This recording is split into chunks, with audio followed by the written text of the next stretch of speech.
پیش خدمت ہے مکہ اردو کی جانب سے مکۃ المکرمہ مسجد الحرام کا خطبۃ المبارک اردو زبان میں۔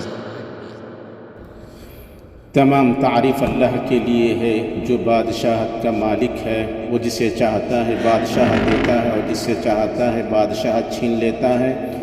وہ جسے چاہتا ہے عزت دیتا ہے اور جسے چاہتا ہے ذلت، اسی کے ہاتھ میں بھلائی ہے۔ بے شک وہ ہر چیز پر قادر ہے۔ وہ رات کو دن میں اور دن کو رات میں داخل کرتا ہے۔ وہ زندہ کو مردہ سے نکالتا ہے اور مردہ کو زندہ سے، اور جسے چاہتا ہے بلا حساب رزق دیتا ہے۔ ایک اللہ کے سوا کوئی معبود نہیں۔ دنیا و آخرت میں اسی کے لیے حمد ہے، اسی کا فیصلہ ہے اور اسی کی طرف آپ سب لوٹائے جاؤ گے۔ میں گواہی دیتا ہوں کہ ایک اللہ کے سوا کوئی معبود برحق نہیں، اس کا کوئی شریک نہیں، اور میں گواہی دیتا ہوں کہ محمد اللہ کے بندہ، رسول اور دوست ہیں اور اس کی مخلوقات میں چنیدہ ہیں۔ آپ نے اپنے رب کا پیغام پہنچا دیا اور اپنی امت پر حجت قائم کر دی۔ آپ نے کوئی خیر نہیں چھوڑا مگر امت کو اس کی رہنمائی کی، اور کوئی شر نہیں چھوڑا مگر امت کو اس سے ڈرایا۔ اللہ کا درود و سلام نازل ہو آپ پر، آپ کے پاک باز پاک اہل خانہ پر اور آپ کی بیویوں امہات المؤمنین پر، آپ کے روشن مبارک صحابہ پر، تابعین پر اور ان لوگوں پر جو تا قیامت ان کا اچھی طرح اتباع کریں اور بہت زیادہ سلامتی نازل فرمائیں۔ اما بعد، لوگوں، آپ اللہ کا کما حقہ تقوی اختیار کریں اور اسلام کے مضبوط کڑے کو پکڑ لیں اور مسلمانوں کی جماعت اور ان کے امام کو لازم پکڑیں۔ بے شک اللہ کا ہاتھ جماعت پر ہے۔ آپ دین میں نئی گھڑی گئی چیزوں سے بچیں۔ بے شک ہر نئی گھڑی گئی چیز بدعت ہے اور ہر بدعت گمراہی ہے۔ اللہ کے بندو، زندگی عدلتی بدلتی رہتی ہے۔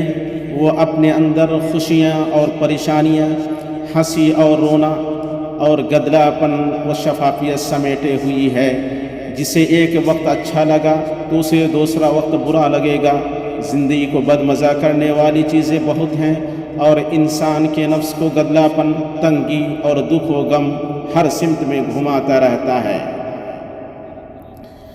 اللہ کے بندوں، اس جیسی کثافت اس بات کی ضامن ہے کہ انسان سے ذہنی سکون کو دور کر دے، یہاں تک کہ اس کے لیے شہد کو کڑوا اور میٹھے پانی کو سخت کھارا بنا دے۔ اللہ کے بندوں، اس میں کوئی شک نہیں کہ اس زندگی میں عظیم ترین نعمتوں میں سے ذہنی سکون ہے۔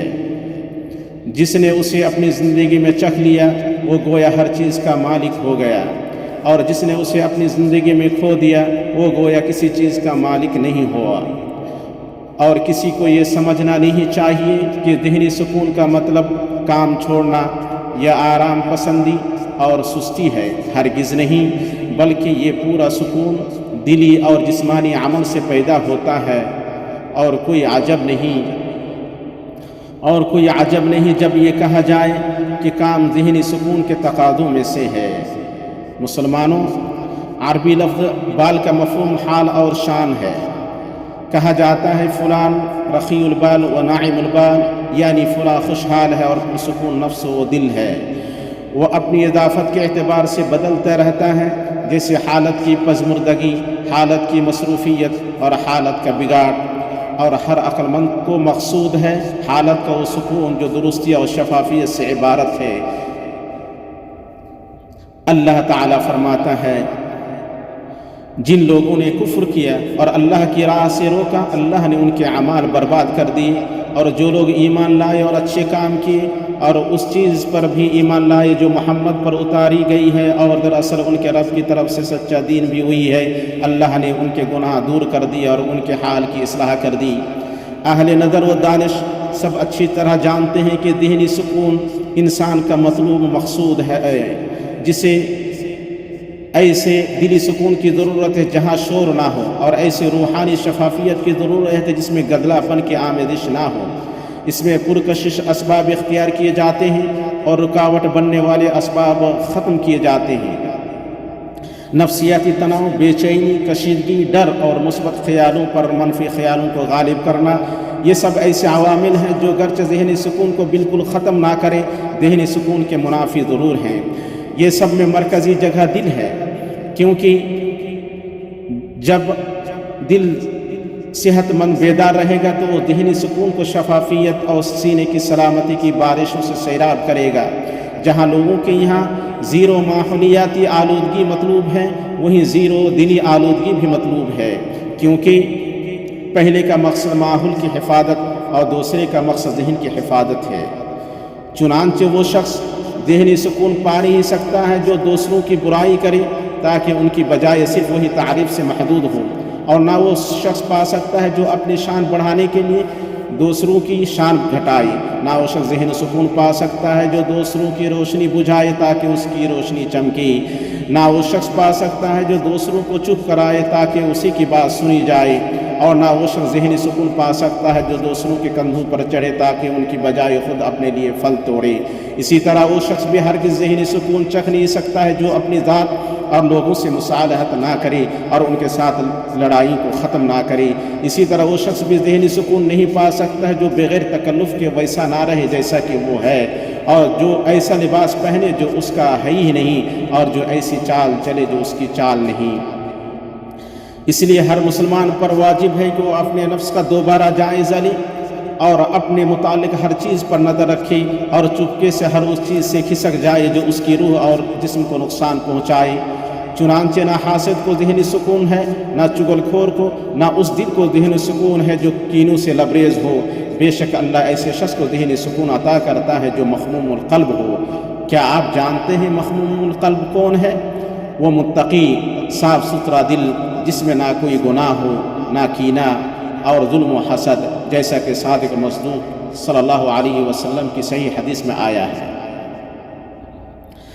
ذہنی سکون ایک بڑی نعمت اور عظیم عطیہ ہے جسے ہر کوئی حاصل نہیں کر پاتا۔ وہ مال سے خریدا نہیں جاتا اور نہ ہی غربت کی وجہ سے ختم ہوتا ہے۔ وہ دینی احساس اور جذباتی شعور ہے جہاں اسے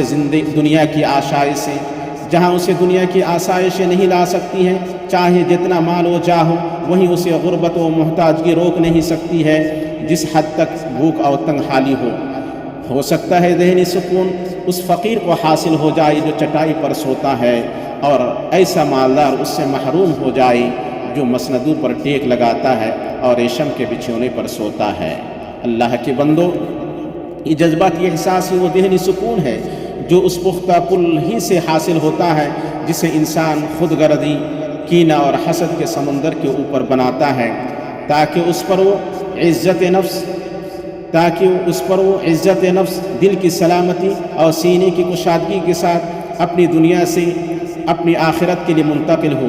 اسے آپ دیکھیں گے کہ جو ہی رات نے اپنے پردے گرا دیے وہ اپنے بچھونے پر دراز ہو گیا، اپنی آنکھیں بند کر لی اور گہری نیند میں کھراٹے لینے لگا۔ نہ کوئی فکر اس کے لیے رکاوٹ بنتی ہے اور نہ بے خوابی اس کی نیند کو بدمزہ کرتی ہے۔ ذہنی سکون کے حصول کا سب سے مختصر طریقہ یہ ہے کہ انسان یہ جان لے کہ زندگی جتنی بھی دراز ہو جائے وہ چھوٹی اور مختصر ہے۔ انسان کے متعلق اللہ تعالیٰ کے فرمان کی 3 چھوٹی آیت میں سمیٹ دی گئی ہے۔ اللہ نے فرمایا اسے ایک نطفہ سے پیدا کیا، پھر اندازہ پر رکھا اس کو، پھر اس کے لیے راستہ آسان کیا، پھر اسے موت دی اور پھر قبر میں دفن کیا۔ ہاں اللہ کے بندو، زندگی کو اس سے زیادہ اور اس سے مختصر تصویر کشی کی ضرورت نہیں تاکہ انسان یہ جان جائے کہ امور اللہ کے ہاتھ میں ہے۔ اللہ نے جو چاہا وہ ہوا اور جو نہیں چاہا نہیں ہوا۔ جو اس کا ہے اسے مل کر رہے گا اگرچہ تمام لوگ انکار کریں، اور جو اس کا نہیں اسے ہرگز نہیں ملنے والا ہے اگرچہ وہ قارون کے خزانوں کا مالک ہو۔ جو گزر گیا وہ ہاتھ سے نکل گیا، اس کے پاس ہرگز واپس نہیں آئے گا۔ مستقبل نامعلوم ہے جسے اللہ کے سوا کوئی نہیں جانتا۔ انسان کے لیے اس کی وہ گھڑی ہے جس میں وہ جی رہا ہے۔ اس لیے عارفین نے انسان کے ذہنی سکون کے لیے 3 چیزوں سے استدلال کیا ہے۔ جو حاصل نہیں کیا اس میں اچھا توکل، جو حاصل کیا ہے اس میں بہتر رضامندی، اور جو فوت ہو گیا ہے اس پر اچھا صبر۔ بے شک انسان اس سوچ کے ساتھ اور ہر وقت اسے ساتھ رکھ کر ذہنی سکون کا لبادہ اوڑھے گا اور دل کے سکون اور بے لوث زندگی کی چادر لپٹے گا۔ اور بے لوث زندگی کی چادر لپیٹے گا تاکہ آدمی اپنے لیے ذہنی سکون کو ہمیشہ برقرار رکھ سکے۔ اس لیے ضروری ہے کہ وہ چار امور کو ذہن میں رکھیں۔ پہلا یہ کہ موت سے اس کو نجات نہیں، بلکہ موت اس سے آ کر رہے گی، چاہے اس سے بھاگتا پھرے، کیونکہ موت اس کی نگرانی اس کے سامنے سے کرتی ہے، اس کے پیچھے سے نہیں۔ آپ کہہ دیں جس موت سے تم بھاگتے پھرتے ہو یقیناً تمہیں آئے گی۔ نیز اپنے ذہن میں علی رضی اللہ تعالیٰ عنہ کا یہ قول رکھے، میں کس دن موت سے بھاگ سکتا ہوں؟ کیا اس دن جو مقدر نہیں ہے یا اس دن جو مقدر ہے؟ جو دن مقدر نہیں اس سے میں ڈرتا نہیں ہوں، اور جو مقدر ہے اس سے چوکنا رہنے والا بچ نہیں سکتا۔ دوسرا یہ ہے کہ دنیا میں ہمیشہ سکون نہیں مل سکتا، اور یہ کہ حالات بدلتے رہتے ہیں۔ اگر انہوں نے کسی ہنستے انسان کو خوش کیا ہے تو وہیں کسی دوسرے روتے انسان کو محروم کیا ہے۔ تیسرے یہ کہ لوگوں سے ہمیشہ سلامتی نہیں مل سکتی ہے، وہ چاہے ان سے جتنا بچے اور ان سے تنہائی اختیار کرے، ان سے محفوظ رہنا سرخ کبریت سے زیادہ کامیاب ہے۔ اور پہلے کہا گیا ہے کہ اگر چغل خور کا گھر یمامہ میں ہو اور میرا گھر حضر موت کے آخری سرے میں، تو بھی وہ مجھ تک پہنچ جائے گا۔ اور وعدے غلطی میں سے بہت سے لوگوں کا یہ سوچنا ہے کہ ذہنی سکون الگ تھلگ رہنے سے حاصل ہوتا ہے، گھل مل کر رہنے سے نہیں، آرام میں ملتا ہے، مشقت میں نہیں۔ جبکہ حسن حدیث میں ہے وہ مومن جو لوگوں کے ساتھ گھل مل کر رہتا ہے اور ان کی اذیت پر صبر کرتا ہے، اس مومن سے بہتر ہے جو لوگوں کے ساتھ گھل مل کر نہیں رہتا ہے اور ان کی اذیت پر صبر نہیں کرتا ہے۔ چوتھا یہ کہ اس شخص کو ذہنی سکون نہیں جس کے پاس رضامندی نہیں، کیونکہ اللہ اور اس کی تقدیر پر رضامندی ہی ذہنی سکون کی بنیاد ہے۔ عبداللہ بن مسعود رضی اللہ تعالی عنہ نے فرمایا، اللہ نے اپنے عدل و انصاف سے یقین اور رضامندی میں سکون اور خوشی رکھی ہے، اور شک و ناراضگی میں فکر و غم رکھا ہے۔ مکحول نے روایت کیا ہے کہ ابن عمر رضی اللہ تعالی عنہ کہا کرتے تھے، بندہ اللہ سے خیر طلب کرتا ہے اور اللہ اس کے لیے کچھ پسند فرماتا ہے، اور وہ اپنے رب پر ناراض ہو جاتا ہے، مگر جب وہ انجام پر غور کرتا ہے تو پاتا ہے کہ اس کے لیے بہتر ہی چنا گیا ہے۔ حسن بصری رحمہ اللہ سے پوچھا گیا، اس مخلوق کو پریشانی کہاں سے آتی ہے؟ انہوں نے کہا اللہ تعالیٰ سے کم رضامند ہونے سے۔ پھر ان سے پوچھا گیا اللہ سے کم رضامندگی کہاں سے آتی ہے؟ انہوں نے کہا اللہ کے بارے میں ناقص معرفت سے۔ اور ان سب میں جامع قول وہ ہے جسے اس ہستی نے فرمایا جسے جوامع الکلم دیے گئی اور ذات بولنے والوں میں سب سے فصیح ہے۔ آپ صلی اللہ علیہ وسلم نے فرمایا، اس شخص نے ایمان کی چاشنی پالی جو اللہ سے بطور رب، اسلام سے بطور دین اور محمد صلی اللہ علیہ وسلم سے بطور رسول راضی ہوا۔ اسے امام مسلم نے روایت کیا ہے۔ اللہ میرے لیے اور آپ کے لیے قرآن و سنت میں برکت دے اور مجھے آپ کو ان کی آیت اور حکمت سے فائدہ پہنچائے۔ میں وہ کہہ رہا ہوں جو آپ سن رہے ہیں، اور میں اللہ سے اپنے لیے اور آپ کے لیے اور باقی تمام مسلمان مرد عورتوں کے لیے ہر گناہ و خطا کی مغفرت طلب کرتا ہوں۔ آپ اس سے مغفرت طلب کریں اور اس کی بارگاہ میں توبہ کریں، بے شک میرا رب بڑا بخشنے والا مہربان ہے۔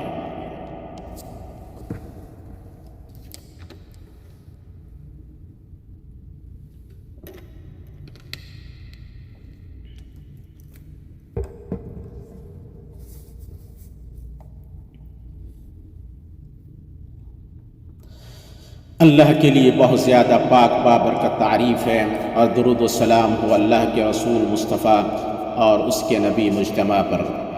اما بعد، اللہ کے بندوں، اللہ سے ڈریں اور جان لیں کہ ذہنی سکون 4 چیزوں میں منحصر ہے۔ بدن میں کہ اسے نہ زیادہ کام سے تھکایا جائے اور نہ آرام کیشی اور کم عملی سے سست بنایا جائے، اور نفس میں کہ نافرمانی اور گناہ کم کیا جائے، دل میں کہ دنیا کی فکر کی کم پرواہ کی جائے، اور زبان میں کہ اسے اس چیز سے محفوظ رکھا جائے جو اس کی گراوٹ کا سبب بنے، اور اسے گری ہوئی باتوں اور فحش کلام سے روکا جائے۔ اللہ آپ کی نگہبانی کرے، پھر آپ ذہنی سکون اللہ کی اطاعت اور اس کے ذکر میں تلاش کرنے کی کوشش کریں۔ اسے آپ بے عیب دل اور اچھے اخلاق میں تلاش کریں، لوگوں سے اذیت کو روک کر، مصیبت زدہ کے آنسو پوچھ کر اور یتیم کے سر پر ہاتھ پھیر کر اسے تلاش کریں۔ اسے آپ تلاش کریں سچائی، امانت، تواضع اور رضامندی میں، اسے تلاش کریں کم عقلوں کو نظر انداز کر کے اور احمقوں سے لڑائی نہ کر کے، اسے تلاش کریں تجاہل عارفانہ میں، جو کہ اگر پورا ذہنی سکون نہیں ہے تو ذہنی سکون کے 10 حصوں میں سے 9 حصہ ضرور ہے۔ جس کے پاس ذہنی سکون کی یہ متوقع وسائل نہ ہوں تو زبردستی اس کا تکلف نہ کرے، کیونکہ ایسی صورت میں اس شخص کی طرح ہوگا جو کھارا پانی سے سیرابی طلب کرتا ہے، یا اس شخص کی طرح ہوگا جو سوجن والی کو موٹا سمجھتا ہے، یا چنگاری سے خالی راکھ میں پھونک مارتا ہے۔ اللہ کے بندو، اس کے بعد پھر نوافل سے اللہ کی قربت حاصل کرنا ذہنی سکون کے عظیم ترین اسباب میں سے ہے، کیونکہ نوافل کی کثرت اللہ کی محبت کا ذریعہ ہے، اور جس سے اللہ محبت کرے گا اللہ اس کی حالت درست کر دے گا اور اسے سکون بخشے گا۔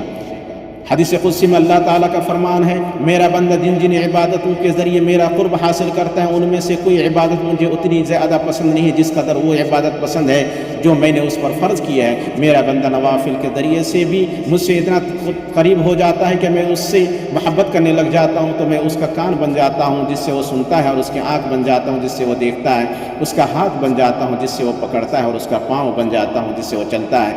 اگر وہ مجھ سے مانگے تو میں اسے دیتا ہوں، اور اگر میری پناہ طلب کرے تو میں اسے پناہ دیتا ہوں۔ اسے امام بخاری نے روایت کیا ہے۔ اور ہمارے دین حنیف میں جن نوافل کی طرف دعوت دی گئی ہے ان میں سے عاشورہ کے دن کا روزہ ہے، یہ درست دین کے شعائر میں سے ہے، جس کے بارے میں مصطفیٰ صلی اللہ علیہ وسلم نے فرمایا، میں اللہ سے امید کرتا ہوں کہ اس سے پہلے کہ ایک سال کا گناہ معاف کر دے گا۔ اسے امام مسلم نے روایت کیا ہے۔ اتنی بات ہوئی، اللہ آپ پر رحم کرے، آپ درود و سلام پڑھیں بشیر نذیر اور سراج منیر پر۔ اللہ تعالیٰ نے آپ کو اس کا حکم دیا ہے، اے ایمان والو تم ان پر درود بھیجو اور خوب سلام بھی پڑھتے رہا کرو۔ اور آپ صلی اللہ علیہ وسلم نے فرمایا، جو مجھ پر ایک بار درود بھیجے گا اللہ اس کے بدلے اس پر 10 رحمت نازل فرمائے گا۔ اے اللہ درود نازل فرما اپنے بندہ رسول محمد پر جو روشن چہرہ اور چمکدار پیشانی والے ہیں۔ اے اللہ تو راضی ہو جا ان کے 4 خلفاء ابو بکر، عمر، عثمان اور علی سے، تیرے نبی محمد صلی اللہ علیہ وسلم کے باقی صحابہ سے، تابعین سے، اور ان لوگوں سے جو تا قیامت ان کا اچھی طرح اتباع کریں۔